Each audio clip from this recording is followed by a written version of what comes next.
Hi friends, എൻ്റെ പുതിയൊരു വീഡിയോയിലേക്ക് എല്ലാവർക്കും സ്വാഗതം. അപ്പോൾ നിങ്ങളീ കാണുന്നത് ഒരു 2.1 ആംപ്ലിഫയർ ആണ്. ഈ ഒരു ആംപ്ലിഫയറാണ് ഞാനിന്ന് നിങ്ങളെ പരിചയപ്പെടുത്താൻ പോകുന്നത്. ഈ ഒരു ആംപ്ലിഫയറിൻ്റെ വാട്ട്സ് വരുന്നത് ചാനൽ രണ്ടും 120 വാട്ട്സാണ് വരുന്നത്. 240 വാട്ട്സ് നമുക്ക് ഔട്ട് കിട്ടും. അതുപോലെ തന്നെ നമുക്ക് ഇതിൻ്റെ സബിൻ്റെ വാട്ട്സ് വരുന്നത്, സബിൻ്റെ ചാനലിൻ്റെ വാട്ട്സ് വരുന്നത് 300 വാട്ട്സാണ്. നമുക്ക് JBL ഇൻഫിനിറ്റി പോലത്തെ സബ് ബൂഫറൊക്കെ നമുക്കിതിൽ വർക്ക് ചെയ്യിക്കാൻ പറ്റും. 4 ഓംസിൻ്റെ JBLൻ്റെ സബ് ബൂഫറാണ് ഇതിൽ വർക്ക് ചെയ്യിക്കാൻ പറ്റുക, അതായത് 12 ഇഞ്ചിൽ വരുന്നത്. അതുപോലെ തന്നെ ഇൻഫിനിറ്റി ആണെങ്കിലും പൈനിയർ ഒക്കെ ആണെങ്കിലും 4 ഓംസിൻ്റെയാണ് ഇതിൽ വർക്ക് ചെയ്യിക്കാൻ പറ്റുക. അതുപോലെ തന്നെ ഇതിൻ്റെ ലെഫ്റ്റ് റൈറ്റ് ചാനലും അതുപോലെ തന്നെ നമുക്ക് 4 ഓംസിൻ്റെ സ്പീക്കർ 10 ഇഞ്ച് വരെ നമുക്കിതിൽ വർക്ക് ചെയ്യിക്കാൻ പറ്റും. 120 വാട്ട്സ് വരുന്നത്.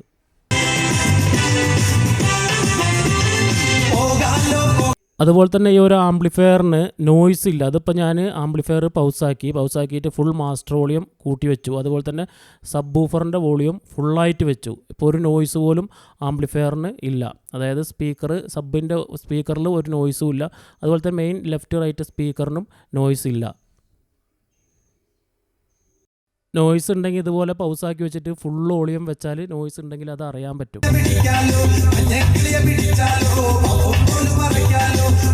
ഇത് ഈ ആംപ്ലിഫയറിൻ്റെ ബാക്ക് പാനലാണ്. മാറ്റ് ബ്ലാക്കിലാണ് ഈ ഒരു പാനൽ ചെയ്തെടുത്തിരിക്കുന്നത്, ബാക്ക് പാനൽ.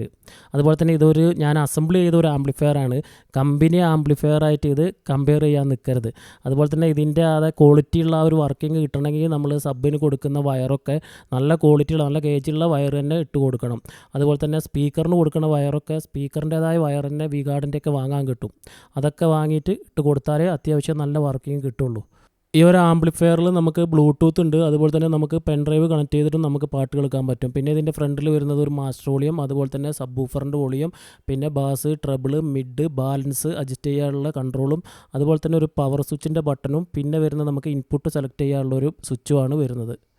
അതുപോലെ തന്നെ ഏതൊരു ആംപ്ലിഫയർ ആണെങ്കിലും നല്ല സ്പീക്കർ ആയിരിക്കണം. അതിപ്പോൾ കമ്പനി ആംപ്ലിഫയർ ആണെങ്കിലും അസംബ്ലിയുടെ ആംപ്ലിഫയർ ആണെങ്കിലും നല്ല സ്പീക്കർ കൊടുത്തിട്ടില്ലെങ്കിൽ നമുക്ക് അതിൻ്റെ ആ ഒരു സ്റ്റീരിയോ എഫക്റ്റ് വരെ നഷ്ടപ്പെടാനുള്ള സാധ്യത ഉണ്ട്. നല്ല ക്ലിയർ വർക്കിംഗ് കിട്ടില്ല നല്ല സ്പീക്കർ അല്ലെങ്കിൽ ഏതൊരു ആംപ്ലിഫയർ ആണെങ്കിലും. ഇതിപ്പോൾ ഞാൻ ഈ ഒരു ആംപ്ലിഫയറിൽ വർക്ക് ചെയ്യിക്കാൻ എടുത്തിരിക്കുന്നത് സോണീൻ്റെ സബ് ബൂഫറാണ്. 420 RMS വരുന്ന സബ് ബൂഫറാണ് എടുത്തിരിക്കുന്നത്. 1800 പീക്ക് വരുന്നത്. അതുപോലെ തന്നെ ലെഫ്റ്റ് റൈറ്റിലും ഞാൻ വർക്ക് ചെയ്യിക്കാൻ എടുത്തിരിക്കുന്ന 10 ഇഞ്ചിൻ്റെ ഒരു 3-വേ ബോക്സാണ്. 5 ഇഞ്ച് മിഡ്, 4 ഇഞ്ച് ട്യൂട്ടർ വരുന്ന 2 ബോക്സാണ് എടുത്തിരിക്കുന്നത്. ഈ ആംപ്ലിഫയറിൻ്റെ കൂടുതലായിട്ടുള്ള ഡീറ്റെയിൽ എന്തെങ്കിലും അറിയാനുണ്ടെങ്കിൽ ഈ സ്ക്രീനിൽ കാണുന്ന നമ്പറിൽ നിങ്ങൾ കോൾ ചെയ്താൽ മതി, അല്ലെങ്കിൽ വാട്സാപ്പിൽ നിങ്ങൾ മെസ്സേജ് ഇട്ടാൽ മതി.